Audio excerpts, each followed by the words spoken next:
यहाँ से स्टार्ट करेंगे। जो दृष्टि का मेंटरशिप यहाँ पर टेस्ट है, तो ये टेस्ट नंबर 2 रहेगा, ठीक है। ये फुल लेंथ टेस्ट रहेगा आपका पूरा 100 क्वेश्चन का, राइट। तो इसको 50-50 क्वेश्चन में डिस्कस कर लेंगे, पार्ट 1 और पार्ट 2 में।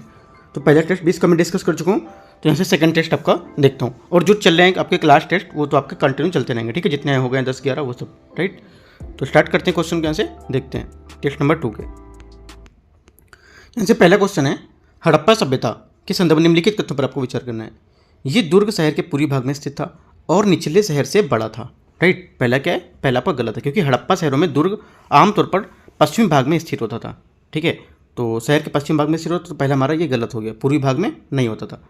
कालीबंगा और लोथल दोनों में अग्नि जो वेदिका थी उसके साक्ष्य मिले, ठीक है। सेकंड हमारे यहाँ से करेक्ट हो जाएगा। तो आंसर क्या होगा, ओनली 2 यहाँ से करेक्ट है, बी सही पूछा है, कौन सा होगा।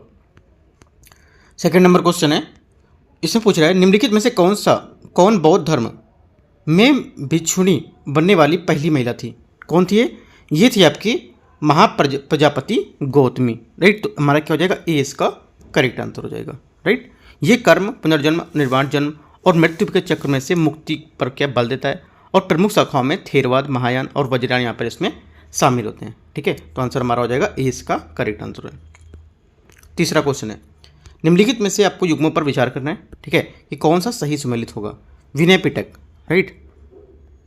विनय पिटक क्या होगा इसका, देखो त्रिपिटक या 3 जो टोकरियां जिसको बोलते हैं, बौद्ध धर्म के धार्मिक ग्रंथों का एक मूल माना जाता है, ठीक है। तो इनको 3 श्रेणियों में क्या वर्गीकृत किया गया था, राइट। जो विनय पिटक है, ये त्रिपिटक या पाली कैनन के 3 जो प्रभाग होते हैं, ठीक है, उसमें से एक होता है, ठीक है। तो हमारा यहाँ से क्या हो जाएगा, ये पहला करेक्ट हो जाएगा।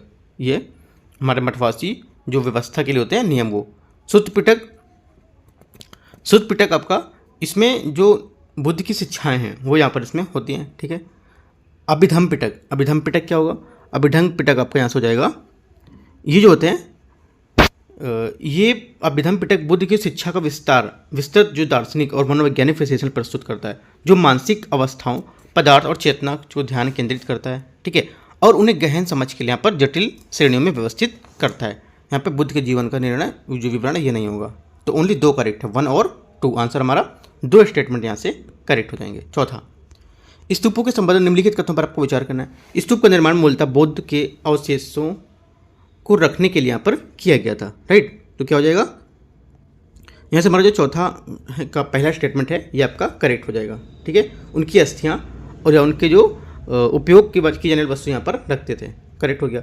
स्तूप के निर्माण की परंपरा बौद्ध काल से पहले की यहाँ पर है, ठीक है। सेकंड भी हमारे यहाँ से करेक्ट हो जाएगा। तीसरा, सम्राट अशोक ने संपूर्ण भारत में स्तूप निर्माण के प्रसार में महत्वपूर्ण भूमिका निभाई थी, राइट। तीसरा स्टेटमेंट मेरा यहाँ से करेक्ट हो जाएगा। तीनों बातें क्या एकदम करेक्ट है, तो आंसर हमारा हो जाएगा डी, चौथे का 1, 2, 3। 5वां नंबर, धर्मशास्त्रों में वर्णों के लिए निर्धारित कर्तव्य और भूमिकाओं के संदर्भ में निम्नलिखित कथनों पर आपको विचार करना है, ठीक है, कि कौन सा सही होगा। पहला स्टेटमेंट यहाँ से 5वें का है, ये बोला है जो ब्राह्मण हैं मुख्य रूप से वेदों के अध्ययन और अध्यापन के लिए उत्तरदायी थे और उन्हें दान प्राप्त करने तथा यज्ञ करने का यहाँ पर अधिकार होता था, ठीक है। तो पहला हमारा क्या हो जाएगा, करेक्ट हो जाएगा। दूसरा, क्षत्रियों से न्याय करने, युद्ध करने और लोगों की रक्षा करने की अपेक्षा यहाँ पर की जाती थी, लेकिन उन्हें वेदों का अध्ययन करने की मनाही थी, ठीक है। ये गलत है, क्योंकि क्षत्रियों को युद्ध में शामिल होने, लोगों की रक्षा करने और न्याय करने की अपेक्षा की जाती थी, है ना, मनाही उनको नहीं थी, तो ये गलत हो गया। वैश्यों को व्यापार और कृषि के भाग लेने की अनुमति नहीं थी, लेकिन वे यज्ञ में वित्तीय सहायता प्रदान करने के लिए भी जिम्मेदार होते थे, ठीक है। तो तीसरा भी हमारा क्या हो जाएगा, करेक्ट हो जाएगा। चौथा, शूद्रों को भूमि स्वामित्व से स्पष्ट रूप से वंचित किया गया था, तब इन्हें 3 उच्च वर्णों जो वर्ण थे उसकी सेवा करने के लिए यहाँ पर भूमि सौंपी गई थी, ठीक है। तो भूमिका सौंपी गई थी, तो हमारा चौथा स्टेटमेंट ये गलत है, क्योंकि हालांकि शूद्र थे, उनको अन्य 3 जो वर्ण थे उसकी सेवा करने के लिए भूमिका यहाँ पर सौंपी गई थी, लेकिन धर्मशास्त्रों में उन्हें भूस्वामी होने से स्पष्ट रूप से प्रतिबंधित नहीं बताया गया था कि ऐसा है। तो चौथा हमारा गलत हो जाएगा, दूसरा भी गलत है। ओनली 1 और 3 यहाँ पर हमारा करेक्ट है, तो आंसर हो जाएगा 5वें का 1, 3, डी नंबर यहाँ से। 6वां नंबर, निम्नलिखित में से कौन सा आरंभिक भारतीय समाज में जो गृहपति थे उनकी भूमिका का सबसे सटीक वर्णन करता है, राइट। करेक्ट आंसर हमारा इसका हो जाएगा, ये एक परिवार का मुखिया जो भूमि, श्रम और अन्य जो संसाधन के उसका नियंत्रण रखता था। ये हमारे आरंभिक जो भारतीय समाज है उसकी गृहपति की भूमिका का सबसे सटीक वर्णन करता है, ठीक है। तो बी हमारा आंसर हो जाएगा। कभी कभी इस पद का प्रयोग जो था नगर में रहने वाले जो अभिजात थे वर्ग है ना, उनके व्यक्तियों को भी धनी व्यापारियों के लिए यहाँ पर प्रयोग करते थे। बी हमारा आंसर हो जाएगा छठे का। 7वां नंबर, आरंभिक भारत में भूमि अनुदान के संबंध में निम्नलिखित कथनों पर आपको विचार करना है। भूमि अनुदान मुख्यतः ब्राह्मण और धार्मिक जो संस्था थी उसको दिया जाता था, राइट, पहला हमारा करेक्ट हो जाएगा। दूसरा, अधिकांश भूमि अनुदान को दर्ज करने के लिए ताम्रपत्रों का उपयोग यहाँ पर करते थे, राइट, सेकंड क्या होगा, सेकंड भी आपका करेक्ट है, ठीक है। तीसरा, महिलाओं के पास भूमि स्वामित्व या दूसरों को जमीन देने का कोई साक्ष्य यहाँ पर प्राप्त नहीं हो, ये गलत है। जबकि विधि ग्रंथ के अनुसार महिलाओं पर जो भूमि है उस पर अधिकार नहीं था, ठीक है। फिर भी कुछ अपवाद थे। चंद्रगुप्त द्वितीय की जो रानी और बेटी थी प्रभावती उपता, उसकी जो भूमि स्वामी थी और उन्होंने इसे दान भी किया था। यहाँ पे बोला दान का साक्ष्य यहाँ पर नहीं मिला तो गलत हो गया ये, तो ओनली 2 करेक्ट है, 1 और 2। अगला है 8वां नंबर क्वेश्चन, हड़प्पा संवाधानों के संबंध में निम्नलिखित कथनों पर आपको विचार करना है। मृतकों को अक्सर सोने चांदी सहित जो विलासितापूर्ण वस्तु थी उसको साथ यहाँ पर दफनाया जाता था, ठीक है। पहला स्टेटमेंट यहाँ से गलत हो जाएगा क्योंकि हड़प्पा के संवाधान कभी भी मृतभांड आभूषण यहाँ पर जो थे कभी कभी यहाँ पर आभूषण भी पाए जाते थे, ठीक है। ऐसा प्रतीत होता था कि हड़प्पा के जो लोग हैं आमतौर पर मृतकों के साथ सोने और चांदी की जो विलासितापूर्ण वस्तु थी वो नहीं दफनाते थे, ठीक है, गलत हो गया। दूसरा, ईंटों से बने संविधान की उपस्थिति संभावित सामाजिक जो भिन्नता है उसका संकेत देती हैं, यह हमारा स्टेटमेंट करेक्ट है, पहला गलत था। तीसरा, संविधान में समानता मृतभांड और आभूषण पाए जाते हैं, ठीक है। तीसरा क्या होगा, तीसरा हमारे यहाँ से करेक्ट है क्योंकि यहाँ पर आभूषण मृतभांड जैसे जो शंख के छल्ले जैस्पर मन के, ठीक है, ये सब यहाँ पर क्या है पाए गए, तो हमारा आंसर यहाँ से ये करेक्ट हो जाएगा। 2 और 3 हमारे यहाँ से करेक्ट है, तो आंसर सी यहाँ से सही हो जाएगा। अगला 9वां नंबर यहाँ से हड़प्पा वासियों की कृषि प्रथाओं के संबंध में निम्नलिखित कथनों पर आपको विचार करना है। गेहूं और जौ आमतौर पर उगाए जाते थे यहाँ, राइट, तो यहाँ से जो हमारा 9वां नंबर है पहला स्टेटमेंट यहाँ से करेक्ट हो जाएगा। दूसरा, हड़प्पा वासी व्यापक नहर प्रणाली थी उसके माध्यम से सिंचाई करते थे, राइट, तो क्या होगा, सेकेंड का स्टेटमेंट यहाँ पे गलत हो जाएगा, ठीक है, क्योंकि जो हमारे गेहूं और जो हड़प्पावासी द्वारा उगाई जाने वाली प्राथमिक फसल थी, ठीक है, इसमें जो पुरातात्विक स्थल थे इसमें जले हुए अनाज की खोज के साथ प्राप्त होती और इन्हें फसलें जो थी हड़प्पा के लोगों के निर्वाह जो थी उसके लिए आवश्यक होती थी, ठीक है। ये कृषि अर्थव्यवस्था का एक बड़ा हिस्सा मानते थे, ठीक है। हालांकि हड़प्पा सभ्यता निश्चित प्रकार की सिंचाई व्यवस्था के साथ मिले हैं किंतु उस स्थानों के यहाँ पर जो वर्तमान बताया गया है, तो हमारे यहाँ से सेकेंड स्टेटमेंट आपका गलत होगा, ठीक है। तीसरा देखते हैं, कालीबंगन से जुते हुए खेत के साथ यहाँ पर प्राप्त होते हैं, तो ये हमारा करेक्ट है, तो 1 और 3 हमारे यहाँ से करेक्ट हो जाएंगे, तो आंसर हो जाएगा बी यहाँ से करेक्ट आंसर 9वें का।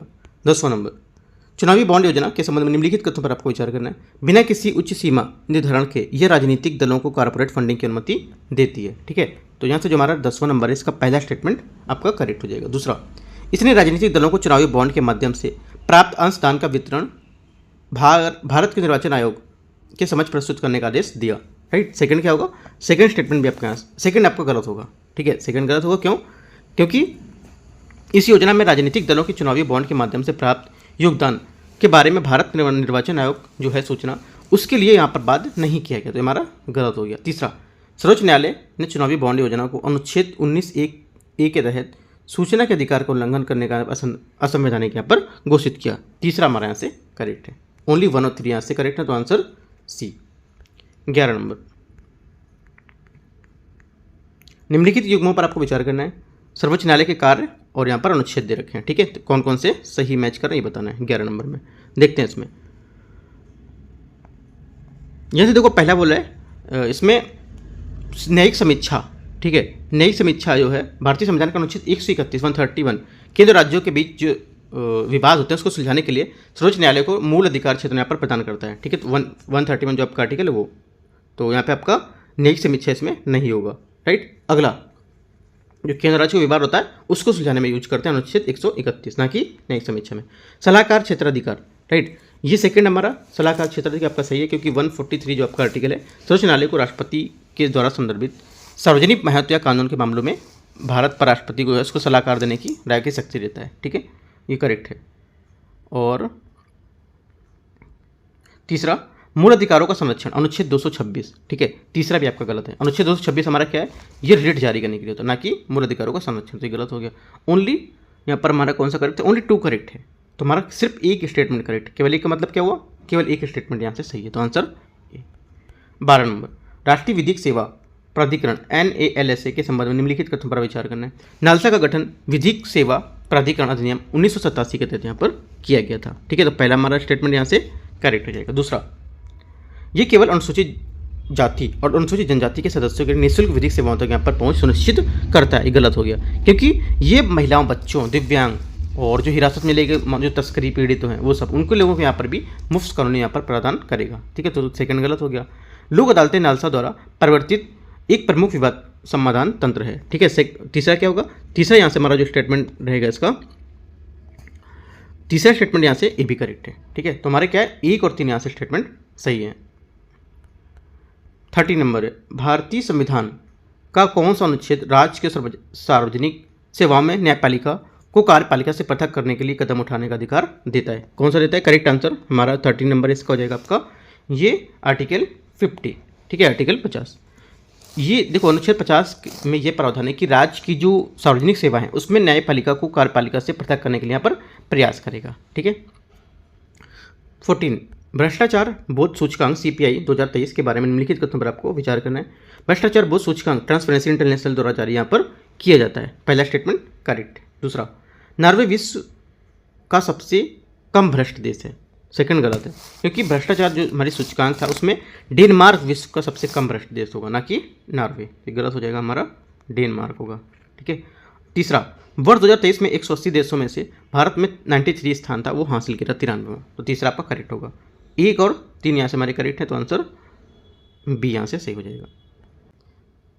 यहाँ से 15 नंबर है, नेबरहुड फर्स्ट नीति के संबंध में निम्नलिखित कथनों पर आपको विचार करना है। नेबरहुड फर्स्ट नीति की अवधारणा वर्ष 1947 में शुरू की गई थी, जिसका उद्देश्य भारत में अपने पड़ोसी देशों के साथ संबंध को सुदृढ़ करना। ठीक है, तो पहला हमारा जो 15 का जो स्टेटमेंट यहाँ से है ये आपका गलत हो जाएगा, क्योंकि ये आपका 2008, ठीक है, 2008 वर्ष 2008 के आसपास शुरू की गई थी। तो पहला हमारा क्या हो जाएगा? गलत है। इसी सहयोग और क्षेत्रीय एकीकरण के माध्यम से भारत अपने पड़ोसी देशों के साथ संबंध को मजबूत करने की रणनीति विकसित करेगा। ठीक है, तो हमारा ये गलत हो जाएगा। ये बुनियादी ढांचे, सुरक्षा और लोगों के बीच संपर्क जैसे क्षेत्र सहयोग को पारस्परिक दृष्टिकोण पर बल देगा। राइट, ये हमारा स्टेटमेंट गलत है। क्यों? क्योंकि ये नीति गैर पारंपरिक दृष्टिकोण पर जोर देती है, ना कि पारंपरिक। तो ये भी गलत हो गया। आंसर हमारा क्या हुआ? आंसर हमारा हो गया, पहला भी नहीं सही है, दूसरा भी नहीं सही, तो आंसर हमारा 15 का हो जाएगा आपका डी स्टेटमेंट। 16 नंबर 16, निम्नलिखित राज्यों पर आपको विचार करना है। अरुणाचल प्रदेश, मेघालय, नागालैंड, असम और मणिपुर। ठीक है, इसमें बोला है उपयुक्त राज्यों में से कितने राज्य म्यांमार के साथ सीमा साझा करते हैं? ठीक है, म्यांमार के साथ सीमा साझा करते हैं, इनमें से कौन से होंगे?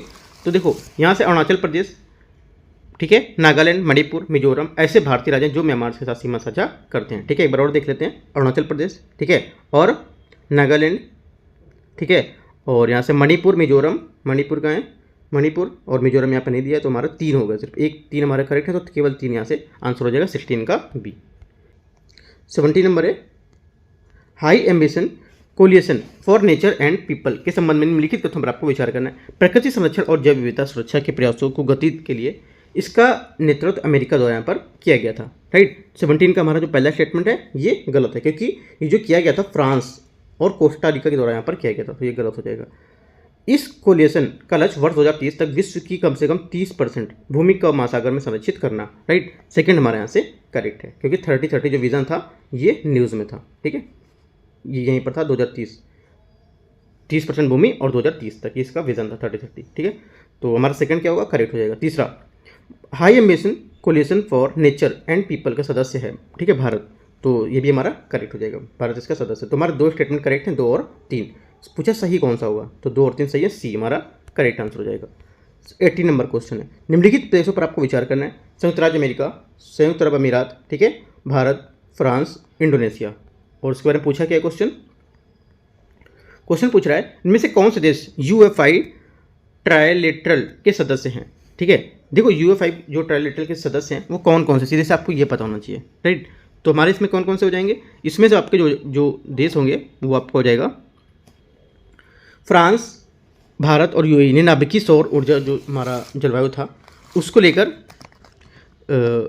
सम्मान यहाँ पर जैव विविधता संरक्षण जैसे सहयोग था, उसकी साझेदारी यहाँ पर UFI जो मैं ट्रायलेटरल है उसका गठन किया था। कौन कौन सा? Bharat, France, UAE। राइट, तो हमारा कौन सा है? भारत यहाँ पर कहाँ है? भारत, फ्रांस और यूएई। तो हमारा 2, 3, 4 इसका आंसर होगा। ठीक है, तो 2, 3, 4 हमारे यहाँ से कहाँ है? 80 नंबर में। 80 नंबर में हमारा आंसर हो जाएगा 2, 3, 4 सी में। तो हमारा यहाँ से सी इसका करेक्ट आंसर हो जाएगा। ठीक है, 90 नंबर देखते हैं। BRICS rapid information security channel मुख्य रूप से केंद्रित है, ठीक है, किसमें? राइट, ये हमारा केंद्रित है जो केंद्रीय बैंक है उसके बीच साइबर खतरे हैं उसको संबंधी सूचना के आदान प्रदान को सुगम बनाना, आसान करना। ठीक है, तो हमारा आंसर क्या हो जाएगा? बी यहाँ से इसका करेक्ट आंसर हो जाएगा, इंफॉर्मेशन सिक्योरिटी चैनल का मुख्य उद्देश्य का। 20 नंबर, दक्षिण एशिया उप क्षेत्रीय आर्थिक सहयोग, इसके संबंध में निम्नलिखित कथनों पर आपको विचार करना है कि कौन सा सही है। ठीक है, देखो जो आपका SASEC है इसकी संरचनात्मक या सक्रियात्मक योजना 4 प्रमुख क्षेत्रों पर ध्यान केंद्रण के साथ साझेदारी की रणनीति लक्ष्यों को रेखांकित करती है। ठीक है, तो हमारा 20 है, इसका जो पहला स्टेटमेंट हमारा रहेगा ये फर्स्ट स्टेटमेंट 20 का एक बार देख लेता हूँ। 20 का देखो फर्स्ट स्टेटमेंट आपका करेक्ट हो जाएगा। राइट, पहला स्टेटमेंट हमारा करेक्ट है। दूसरा, एशियाई विकास बैंक जो इसको बोलते हैं एशियन डेवलपमेंट बैंक, ठीक है, के सचिवालय के रूप में काम करता है, मतलब जो SASEC जो है इसके रूप में यहाँ पर क्या है? काम करता है सचिवालय के रूप में। सेकंड हमारा स्टेटमेंट ये भी करेक्ट हो जाएगा। तीसरा, इसे म्यांमार भी सदस्य राष्ट्र के रूप में शामिल है, तीसरा भी हमारा करेक्ट है, क्योंकि वर्तमान में बांग्लादेश, भूटान, भारत, मालदीव, म्यांमार, नेपाल और श्रीलंका भी यहाँ पर शामिल हुए हैं। ठीक है, तो आंसर हमारा तीनों करेक्ट हैं, तो D यहाँ से आंसर हो जाएगा। ठीक है, तीनों करेक्ट हैं, D आंसर यहाँ से हो जाएगा। 21, पश्चिमी अफ्रीका राज्यों के आर्थिक जो समुदाय थे उसके बारे में आपको विचार करना है। इकोवास, ठीक है, पहला इसकी स्थापना लागोस संधि के माध्यम से की गई थी। राइट, 21 का जो पहला स्टेटमेंट हमारा ये करेक्ट हो जाएगा। दूसरा, इसका मुख्यालय अकरा घाना में है। राइट, गलत हो जाएगा क्योंकि इसका मुख्यालय अबुजा नाइजीरिया में स्थित है। ठीक है, तो सेकंड गलत है। भारत को वर्ष 2004 में इसका निकाय के पर्यवेक्षक के रूप में यहाँ पर दर्जा दिया गया था। तीसरा क्या होगा? तीसरा आपका यहाँ से करेक्ट है। तो हमारा कितने करेक्ट हैं? 1 और 3 पूछे कौन सा सही होगा, तो 1 और 3 सही है, तो आंसर सी। 22, निम्नलिखित देशों पर आपको विचार करना है। United kingdom, Austria, Poland, France, Germany. Right, इनमें से कितने देश वाइमर ट्रायंगल के जो हैं उसमें शामिल हैं? ठीक है, तो कौन कौन शामिल है इसमें? आपके शामिल हो जाएंगे जो, देखो एक तो आपका हो जाएगा फ्रांस, ठीक है, और उसके बाद हो जाएगा आपका जर्मनी, राइट, और उसके बाद पोलैंड। ये हमारे क्या है? जो देश वाइमर ट्रायंगल है उसमें यहाँ पर ये तीनों शामिल हैं। राइट, फ्रांस, जर्मनी और पोलैंड। तो आंसर हमारा हो जाएगा 2, 4, 5। ठीक है, तो 2, 4, 5 हमारा सी में आएगा यहाँ से। 22 का सी हमारा यहाँ से क्या हो जाएगा? करेक्ट आंसर हो जाएगा। वाइमर जो ट्रायंगल है फ्रांस, जर्मनी, पोलैंड का एक क्षेत्रीय समूह है जिसकी स्थापना वर्ष 1991 में क्या की गई थी। ठीक है, इन 3 यूरोपीय जो देश हैं इसके बीच सहयोग और संवाद को बढ़ावा देने के लिए यहाँ पर किया गया था। इसका गठन उस समय हुआ था जब पोलैंड दशकों में साम्यवाद से यहाँ पर क्या उभर रहा था। ठीक है, आंसर सी। 23, निम्नलिखित में से कौन सा यूरोपीय संघ के मिशन स्पाइड्स का प्रथम उद्देश्य था या प्राथमिक उद्देश्य था? करेक्ट आंसर 23 का आंसर हो जाएगा हमारा। इसका देखो, ईरान जो समर्थित है हूती जो हमले हैं उसमें लाल सागर के जहाज़ों की रक्षा करना, ये हमारा क्या है? इसका आंसर हो जाएगा। ठीक है, यह मिशन क्षेत्र के समुद्री सुरक्षा सुनिश्चित करने के लिए महत्वपूर्ण व्यापार मार्गों की रक्षा करने और यूरोपीय संघ के प्रयासों का हिस्सा है। तो ये हमारे यहाँ से इसका करेक्ट आंसर हो जाएगा। 24, ग्रे जोन वॉरफेयर के संबंध में निम्नलिखित कथनों पर आपको विचार करना है। इसका सामान्य अर्थ अंतर्राष्ट्रीय संबंधों में प्रत्यक्ष संघर्ष और शांति के बीच मौजूद एक अस्पष्ट नीति होती है। ठीक है, पहला स्टेटमेंट हमारा करेक्ट हो जाएगा। दूसरा, इसमें अक्सर साइबर हमले, दुष्प्रचार अभियान और आर्थिक दबाव यहाँ पर शामिल होते हैं। राइट, सेकंड भी हमारे यहाँ से करेक्ट हो जाएगा। तो दोनों हमारे करेक्ट हैं। ग्रे जो हमारा जोन वारफेयर इसके बारे में, तो आंसर हमारा क्या हो जाएगा? सी यहाँ से करेक्ट आंसर हो जाएगा। 25, किस संगठन ने high speed expendable aerial target heat अभ्यास यहाँ पर डिजाइन किया है? करेक्ट आंसर हो जाएगा, ये किया है विमानकी विकास प्रतिष्ठान। सी हमारा इसका आंसर हो जाएगा। ठीक है, क्या हो जाएगा? सी हमारा करेक्ट आंसर हो जाएगा। अगला देखते हैं 26 नंबर क्वेश्चन। राष्ट्रीय उद्यमिता विकास योजना के संबंध में निम्नलिखित कथनों पर आपको विचार करना है। ये विशेष रूप से PM स्वनिधि योजना के लाभार्थियों के लिए यहाँ पर निर्मित की गई है। राइट, पहला हमारा करेक्ट हो जाएगा। दूसरा, इसका शुभारंभ वित्त मंत्रालय द्वारा यहाँ पर किया गया था। सेकंड गलत है क्योंकि इसका जो शुरुआत थी वो हमारी उद्यमिता मंत्रालय, कौशल विकास और उद्यमिता मंत्रालय द्वारा यहाँ पर की गई थी, ना कि वित्त मंत्रालय। गलत हो गया। कार्यक्रम का उद्देश्य चयनित पायलट जिलों को महिलाओं को कम से कम 40% भागीदारी क्या है? सुनिश्चित करना। ठीक है, ये भी हमारा यहाँ से करेक्ट हो जाएगा। तो हमारा कितना करेक्ट है? 1 और 3 यहाँ से हमारा करेक्ट हो गया। देखते हैं आंसर। पूछे कौन सा सही है, सही हमारा कौन सा था 1 और 3, तो आंसर सी। 27 प्रतिभूति अपीली अधिकरण जिसको सैट बोलते हैं उसके संबंध में निम्नलिखित कथनों पर आपको विचार करना है। ये सेबी अधिनियम 1992 1992 के प्रावधानों के तहत स्थापित एक वैधानिक निकाय है, ठीक है। तो पहला हमारे यहाँ से करेक्ट हो जाएगा। दूसरा, इस अधिनियम या इस अधिकरण के पीठासीन अधिकारी और न्यायिक सदस्यों की नियुक्ति केंद्र सरकार द्वारा भारत के मुख्य न्यायाधीश या उसके द्वारा नामित व्यक्ति के परामर्श से यहाँ पर की जाती है, राइट। तो इसका सेकंड स्टेटमेंट हमारा यहाँ से करेक्ट हो जाएगा। दोनों स्टेटमेंट हमारे जो प्रतिभूति अपीली अधिकरण है सैट उसके बारे में एकदम करेक्ट है, राइट। तो आंसर हमारा सी यहाँ से इसका करेक्ट आंसर हो जाएगा, सी। 28 नंबर, निम्नलिखित में से कौन सा मंत्रालय वार्षिक उद्योग सर्वेक्षण यहाँ पर जारी करता है? करेक्ट आंसर हो जाएगा, ये जारी करता है सांख्यिकी कार्यान्वयन मंत्रालय डी, ठीक है। आंसर इसका करेक्ट हो। इसमें रोजगार, उत्पादन, उद्योगों के वित्तीय प्रदर्शन जैसे यहाँ पर प्रमुख मापदंड शामिल किए गए। 28 हो गया। 29, संगम डिजिटल ट्विन पहल के संबंध में निम्नलिखित कथनों पर विचार करना। इसे आवासन और शहरी मामलों के मंत्रालय द्वारा क्या है लॉन्च किया गया था। तुम्हारा क्या पहला स्टेटमेंट आपका गलत है, क्योंकि ये जो था दूर संचार पहल जो है डीओटी है ना, जो संचार और सूचना प्रौद्योगिकी मंत्रालय उसके द्वारा शुरू किया गया था, ना कि आपका ये जो आवासन शहरी मंत्रालय है अर्बन उसके द्वारा। गलत हो गया। ये पहल डिजिटल ट्विन प्रौद्योगिकी को artificial intelligence, internet of things और 5G के साथ जोड़ती है, जिससे बुनियादी और ढांचे की योजना में क्रांतिकारी क्या बदलाव आएगा, राइट। सेकंड हमारे यहाँ से करें। देखो कुछ स्टेटमेंट पढ़ने से ही समझ आ जाते हैं कि सही बोल रहे हो, राइट। ये स्टेटमेंट पढ़ने से ही समझ आ रहा है कि पूरी बातें यहाँ सही दी गई हैं, ठीक है। तो हमारा सेकंड क्या सही हो गया, तो आंसर हमारा क्या हो जाएगा, सही पूछा है तो बी। 30 नंबर क्वेश्चन यहाँ से, कोडेक्स एलिमेंटेरियस आयोग के संबंध में निम्नलिखित कथनों पर विचार करना है। कोडेक्स जो आपका है एलिमेंटेरियस आयोग की स्थापना विश्व व्यापार संगठन WTO के खाद्य एवं कृषि संगठन के द्वारा यहाँ पर FAO द्वारा की गई थी, ठीक है। पहला स्टेटमेंट हमारा 30 नंबर का यहाँ से गलत हो जाएगा, क्योंकि कोडेक्स जो हमारा एलिमेंटेरियस आयोग है इसकी स्थापना विश्व स्वास्थ्य संगठन WHO के द्वारा यहाँ पर और जो हमारा FAO था उसके द्वारा की गई थी। तो हमारा ये गलत है, WTO नहीं होगा WHO होगा। इसका मुख्य उद्देश्य खाद्य सुरक्षा और निष्पक्ष व्यापार प्रथाओं को सुनिश्चित करने के लिए अंतर्राष्ट्रीय खाद्य मानकों का विकास करना, ठीक है। सेकंड हमारे यहाँ से करेक्ट होगा। तीसरा, कोडेक्स मानक विश्व व्यापार संगठन WTO के सभी सदस्य के रूप में कानूनी रूप से बाध्यकारी है, राइट। तीसरा हमारे यहाँ से गलत है, क्योंकि ये कानूनी रूप से बाध्यकारी नहीं है, ये स्वैच्छिक है, ठीक है। तो हमारा ये गलत हो जाएगा। तो सही कौन सा होगा, ओनली 2 यहाँ से हमारा करेक्ट है ना। तो आंसर क्या होगा, बी। 31 यहाँ से है, इसमें बोल रहे हैं पोषक तत्व आधारित सब्सिडी NBS नीति के संबंध निम्नलिखित कथनों पर आपको विचार करना है, ठीक है।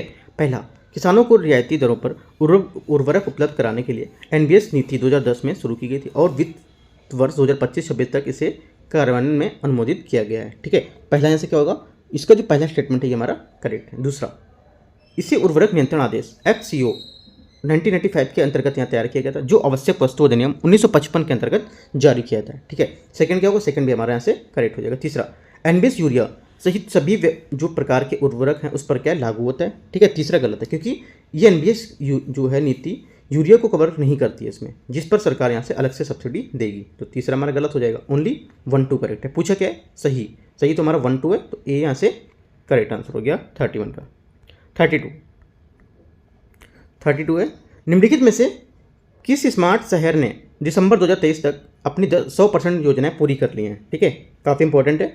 तो करेक्ट आंसर हमारा 32 इसका हो जाएगा आपका मदुरई, ठीक है। मदुरई था दिसंबर 2023 तक स्मार्ट सिटीज मिशन को 80% से 100% परियोजना को पूरा करने वाला 57 शहरों में मदुरई एकमात्र ऐसा शहर बन गया है जिसने आपको इसको परियोजनाओं को सफलतापूर्वक पूरा कर लिया है, ठीक है। 32 का डी।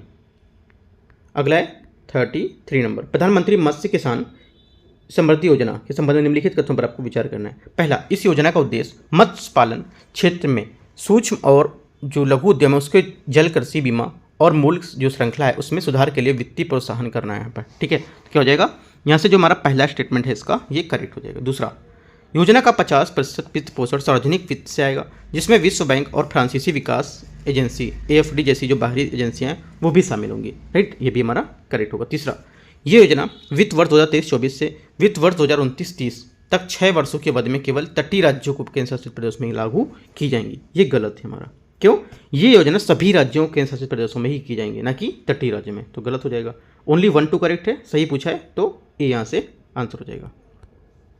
34, निम्नलिखित क्षेत्रों पर आपको विचार करना है। बीमा, रक्षा, अंतरिक्ष, उपयुक्त में से कितने क्षेत्र भारत में स्वचालित मार्ग से 100% प्रत्यक्ष विदेशी निवेश एफडीआई की अनुमति दी गई इनको, ठीक है। करेक्ट आंसर हमारा 34 का हो जाएगा, केवल एक, ठीक है। जिनमें से आपका कौन सा हो जाएगा यहाँ से, इसमें देखो भारत में जो हमारा स्वचालित क्षेत्र माध्यम में से 100% विदेशी निवेश में क्या है, अनुमति दी गई है, राइट। तो उसके हिसाब से आपको जो रहेगा यहाँ से इसमें जो रक्षा क्षेत्र रहेगा, रक्षा क्षेत्र में आपका जो है प्रौद्योगिकी समझौते बल पर इन क्षेत्रों के लिए स्वचालित माध्यम से 74% तक एफडीआई की अनुमति दी है, ठीक है। बीमा क्षेत्र में 74 तक एफडीआई की अनुमति दी है, ठीक है, स्वचालित रूप से। और जो आपका बीमा हो गया, रक्षा हो गया, और अंतरिक्ष यहाँ पर, ठीक है। तो अंतरिक्ष के लिए यहाँ पर इसमें नहीं जो दिया है वो 100% यहाँ पर इसमें देगा, ठीक है, अनुमति देगा यहाँ। तो आंसर हमारा क्या हो जाएगा, आंसर हमारा इसका हो जाएगा आपका यहाँ पे रक्षा क्षेत्र, शायद आंसर इसका होगा, ठीक है। थोड़ा सा आंसर में डाउट है इस वाले में, एक बार मैं चेक कर लेता हूँ।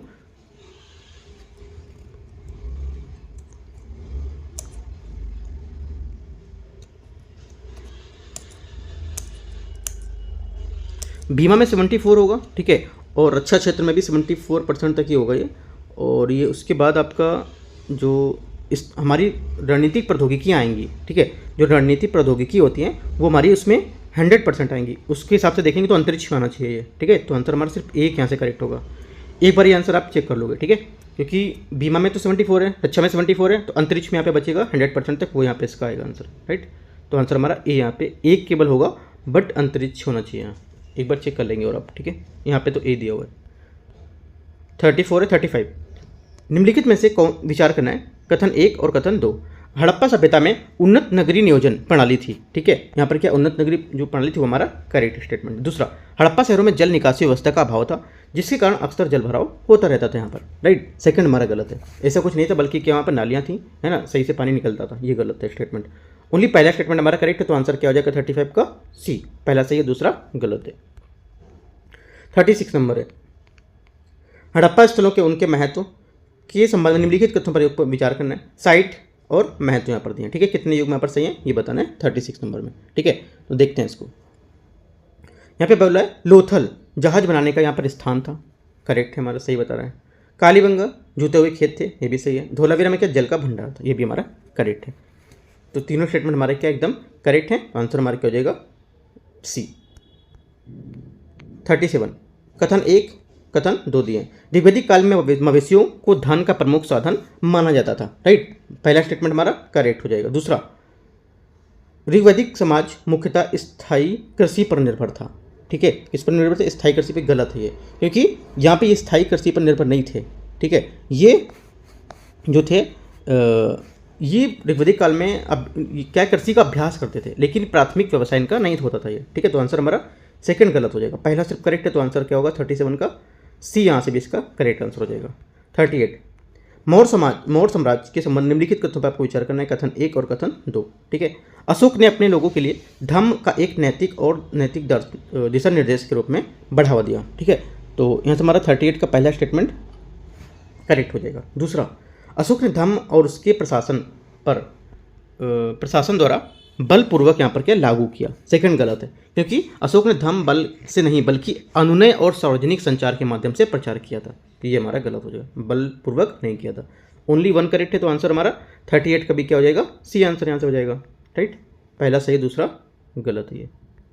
39 साम्राज्य और पूंजी दी हुई है, ठीक है, तो इसको बताना है कि कौन सा युग में सही है यहाँ पर, राइट। देखते हैं 39 में, इसमें देखो हमारा जो पहला है चोल बोल रहा है, चोल की पूंजी क्या होती थी, चोल की जो पूंजी होती थी, है ना, यहाँ पर क्या हो जाएगा इसका, ये पुहार हो जाएगा, राइट। अगला है पांड्या के मदुरई, ठीक है, उसके बाद चेर आपका वांची, तो तीनों हमारे क्या है इसमें साम्राज्य और पूंजी एकदम करेक्ट हैं। आंसर क्या हो जाएगा, सभी 3 सही यहाँ पर सही यहाँ से हो जाएंगे। 40 नंबर, निम्नलिखित युगों पर विचार करना है, कथन 1 कथन 2, ठीक है।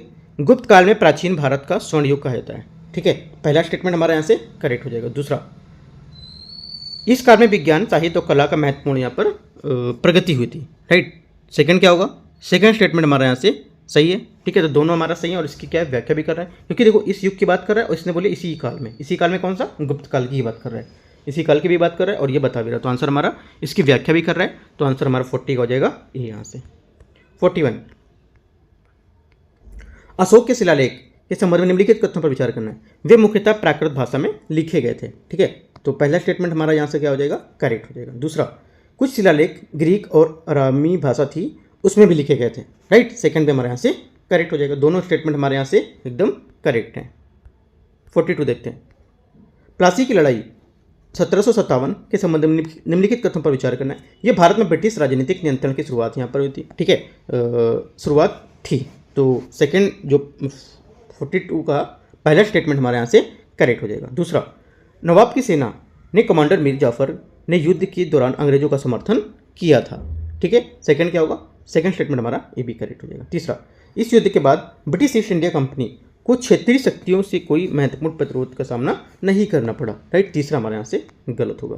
क्यों, क्योंकि यहाँ पर निरंतर प्रतिरोध होता रहता था। तीसरी कथन जो हमारा है उसमें अंग्रेजों को टीपू सुल्तान के अधीन मैसूर और मराठों सहित अन्य क्षेत्रीय शक्तियों का सामना करना पड़ा था। तो हमारा क्या है, ये गलत हो जाएगा। ओनली 2 करेक्ट है, तो आंसर सही पूछा है तो 1 और 2 42। ठीक है। 43, हड़प नीति के सिद्धांत के संबंध में निम्नलिखित कथनों पर विचार करना है। इसे लॉर्ड डलहौजी द्वारा पेश किया गया था। ठीक है, करेक्ट है। दूसरा, इसने भारतीय शासकों को दत्त उत्तराधिकारियों के राजगद्दी पर अधिकार से वंचित कर दिया था। सेकंड भी हमारा करेक्ट हो जाएगा। तीसरा, इसी सिद्धांत को लागू करके झांसी पर कब्जा कर लिया गया था। ठीक है, तीसरा स्टेटमेंट क्या होगा, तीसरा स्टेटमेंट हमारा यहाँ से करेक्ट है, क्योंकि झांसी का जो विलय हुआ था उसमें जो रानी लक्ष्मीबाई थी, ठीक है, उनके द्वारा शासित जो झांसी रियासत थी, ठीक है, उनके दत्तक पुत्र को उत्तराधिकार से वंचित करने के बाद व्यक्तिगत सिद्धांत के तहत यहाँ पर इसे मिला लिया था। तो आंसर हमारा क्या हो जाएगा, तीनों यहाँ से हमारे स्टेटमेंट एकदम करेक्ट है 43 के। ठीक है, तो आंसर क्या हो जाएगा, डी हमारे यहाँ से करेक्ट आंसर हो जाएगा 43 का। 44 यहाँ से निम्नलिखित में से किसने अखिल भारतीय हरिजन संघ, ठीक है, अखिल भारतीय हरिजन संघ की स्थापना की थी, किसने की थी? करेक्ट आंसर हमारा हो जाएगा 44 के यहाँ से आपका महात्मा गांधी। बी हमारे यहाँ से इसका करेक्ट आंसर हो जाएगा। ठीक है, 1932 में स्थापित जो हमारा अखिल भारतीय हरिजन संघ है, इसमें मुद्दों को संबोधित करने के लिए निचली जातियों को अधिकार की वकालत करने की महत्वपूर्ण भूमिका निभाया था। ठीक है, 43 नंबर 44 हो गया 45। निम्नलिखित में से किस नेता ने केरल में वैकोम सत्याग्रह का नेतृत्व किया था? ठीक है, करेक्ट आंसर 45 का हो जाएगा हमारा ये के केलप्पन। सी हमारे यहाँ से आंसर हो जाएगा।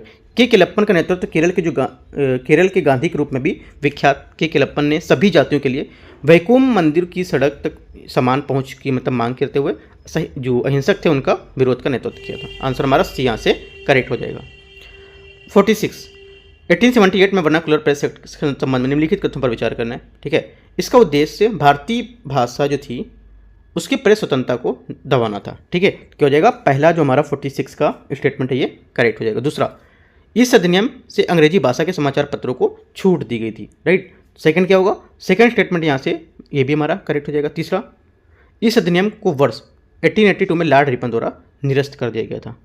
तीसरा स्टेटमेंट हमारा ये भी करेक्ट होगा। तो तीनों स्टेटमेंट हमारे यहाँ से करेक्ट है, तो आंसर हमारा हो जाएगा 1 2 3 सी।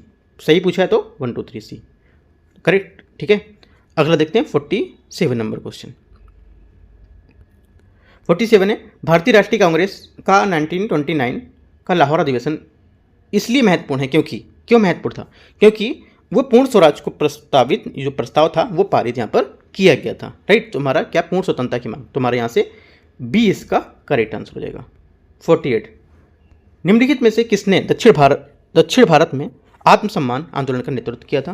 राइट, करेक्ट आंसर 48 का आंसर हो जाएगा हमारा ईवी रामास्वामी नायकर। सी हमारे यहाँ से क्या हो जाएगा, करेक्ट आंसर हो जाएगा 48 का। ठीक है, 49 नंबर देखते हैं। 49 यहाँ से असहयोग आंदोलन 1920 के संबंध में निम्नलिखित कथनों पर विचार करना है। यह आंदोलन रॉलेट एक्ट और जलियांवाला बाग हत्याकांड की प्रक्रिया में शुरू किया गया था। ठीक है, तो क्या हो जाएगा, यहाँ से जो पहला स्टेटमेंट हमारा है ये करेक्ट हो जाएगा। दूसरा, मार्च 1922 में गांधी जी को गिरफ्तार कर लिया गया था और उन पर राजद्रोह का आरोप यहाँ पर लगाया गया था। ठीक है, सेकंड जो हमारा स्टेटमेंट है ये क्या होगा, ये भाई आपका करेक्ट हो जाएगा। तीसरा, चोरी चोरा घटना के बाद आंदोलन अचानक वापस ले लिया गया था। ठीक है, तीसरा भी हमारे यहाँ से करेक्ट होगा। तीनों स्टेटमेंट हमारे 49 के एकदम करेक्ट है, तो आंसर क्या होगा, आंसर यहाँ से हमारा डी करेक्ट हो जाएगा। अगला देखते हैं, अगला है 49 हो गया 50 नंबर। ब्रिटिश भारत में क्रांतिकारी समूहों के संबंध में निम्नलिखित कथनों पर विचार करना है। ठीक है, इसमें बोला है क्रांतिकारी समूह और यहाँ पर प्रमुख जो संस्थापक नेता है वो। राइट, इसमें अनुशीलन समिति, ठीक है, अनुशीलन समिति होगी जो पहला हमारा सतीश चंद्र बोस, आपकी करेक्ट है। Hindustan socialist Republic association Ajay Ghosh, ये भी हमारा करेक्ट है। गदर पार्टी लाला हरदयाल, ये भी करेक्ट है। तीनों स्टेटमेंट हमारे क्या 50 एकदम करेक्ट है। तो आंसर क्या हो जाएगा? आंसर हमारा यहाँ से हो जाएगा आपका तीनों सही है तो सी। ठीक है, 50 का सी।